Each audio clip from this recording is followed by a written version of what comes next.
30 जनवरी 1948 दिल्ली के बिरला हाउस में शाम ढल रही थी। महात्मा गांधी हमेशा की तरह अपनी प्रार्थना के लिए जा रहे थे। आम लोगों की एक लंबी लाइन उनके सामने ढल रही थी। सभी उनकी एक झलक पाने के लिए इंतजार कर रहे थे, लेकिन अचानक पूरी दुनिया एक पल के लिए रुक गए। एक शब्द, फिर दूसरा। गांधी जी जमीन पर गिर पड़े। उनके मुंह से आखिरी शब्द निकले, हे भगवान। इस घटना ने न केवल एक महान व्यक्ति का जीवन समाप्त कर दिया, बल्कि एक राष्ट्र की आत्मा को हिलाकर रख दिया। अहिंसा के इस पैरोकार जिसने जीवन भर मानवता के लिए काम किया, गांधी जी ने इतनी निर्ममता से अपना जीवन क्यों समाप्त किया? एक चरमपंथी हिंदू नेता जो कभी भी हथियारों के इस्तेमाल में विश्वास नहीं करता था, उन्हें गोली मारने की कोशिश क्यों की? कौन था ये नाथूराम गोडसे, जिसके लिए गांधी जी जैसे लोगों को इतनी बेरहमी से मारना पड़ा? नमस्कार दोस्तों, आज हम आपको महात्मा गांधी की हत्या के पीछे की कहानी बताएंगे। इतिहास के इस काले चैप्टर के बारे में जानेंगे जो अभी भी हमारे मन में कई सवाल खड़े करते हैं।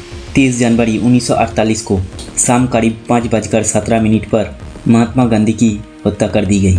रोजाना की तरह दिल्ली के वीर भवन की प्रार्थना के लिए जा रहे थे।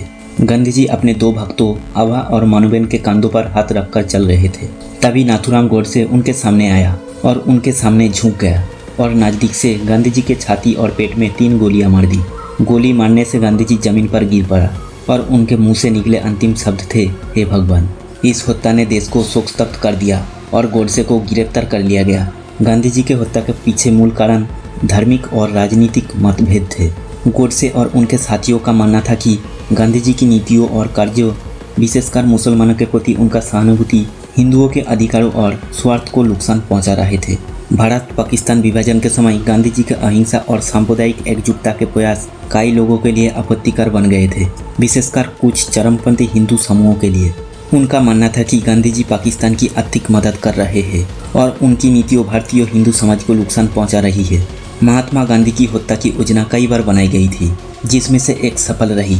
नाथूराम गोडसे और उनके साथी विनायक सावरकर और कई लोग ये योजना बनाई थी। सबसे पहले 1947 के मिडिल में, जब देश भाग के बाद हिंदू मुस्लिम तनाव अपने चरम पर था, गोडसे और उनके साथियों ने गांधी जी की हत्या करने के बारे में सोचा।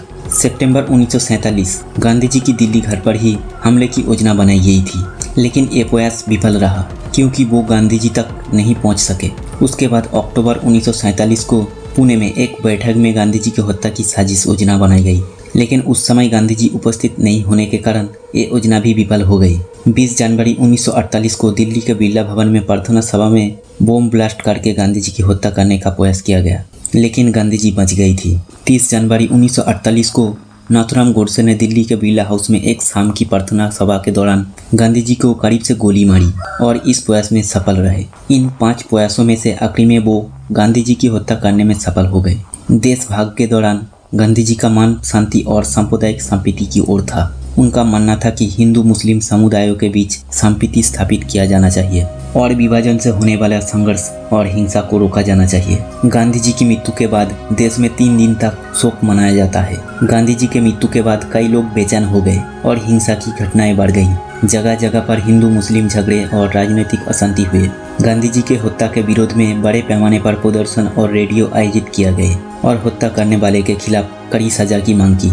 हत्या के बाद गोडसे और उनके साथियों को गिरफ्तार कर लिया गया। कोर्ट में गोडसे के साथी विनायक दामोदर सावरकर को आरोपी बनाया गया। 18 नवंबर 1948 को गोडसे के खिलाफ मामले की सुनवाई होती है। अदालत में गोडसे ने अपनी हत्या का कारण बताया और गांधी जी के खिलाफ अपना गुस्सा जाहिर किया। मुकदमे में कई गवाहों गवाही दी है, जिसमें गांधी जी के प्रति जनता के प्यार और सम्मान का जिक्र था। 10 फरवरी 1949 को कोर्ट ने गोडसे को हत्या का दोषी पाया और उसे मौत की सजा सुनाई।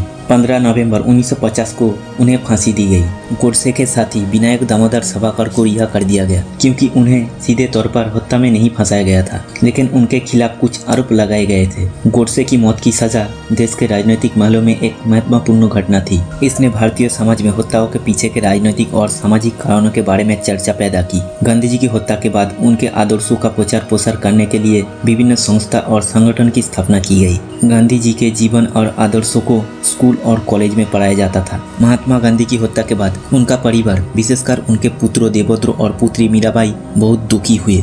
उन्हें लगा कि गांधी जी एक महान व्यक्ति थे और उनकी मृत्यु भारतीय राष्ट्रों के लिए एक बड़ी नुकसान थी। हत्या के बाद गांधी जी के परिवार के सदस्यों ने सांप्रदायिक संपत्ति के लिए आवाज उठाया। उन्होंने गांधी जी के सिद्धांतों पर चलने और सांप्रदायिक हिंसा रोकने का आग्रह किया। गांधी जी के परिवार के सदस्यों ने अपने पिता के अहिंसा दर्शन को बनाए रखने और उनका प्रचार करने की कसम खाई। महात्मा गांधी की मृत्यु से भारतीय राजनीति में एक बड़ा बदलाव आया। उनकी हत्या के बाद राजनीति के विभिन्न दिशा प्रभावित हुआ था, जिसने देश के भविष्य के राजनीतिक परिदृश्य को आकार दिया। गांधी जी की मृत्यु से सांप्रदायिक तनाव बढ़ गया, हिंदू मुस्लिम संघर्ष बढ़ गया और कई जगह पर हिंसा भड़क उठे। गांधी जी की मृत्यु कांग्रेस नेतृत्व के लिए एक बड़ा झटका थी। उनकी आदर्श और सिद्धांत कांग्रेस के राजनीतिक कार्यक्रम के केंद्र में थे। गांधी जी के बाद जवाहरलाल नेहरू जैसे नए कांग्रेस नेतृत्व ने उनकी नीतियों को जारी रखने की कोशिश की, लेकिन राजनीतिक वास्तविकता बदल गई। गांधी जी की हत्या के बाद हिंदू राष्ट्रवादी समूह का उदय हुआ। कुछ राजनीतिक दलों जैसे शिवसेना और जनता पार्टी ने गांधी जी की नीतियों का विरोध किया और हिंदू राष्ट्रवाद पर आधारित राजनीतिक गतिविधियां शुरू की।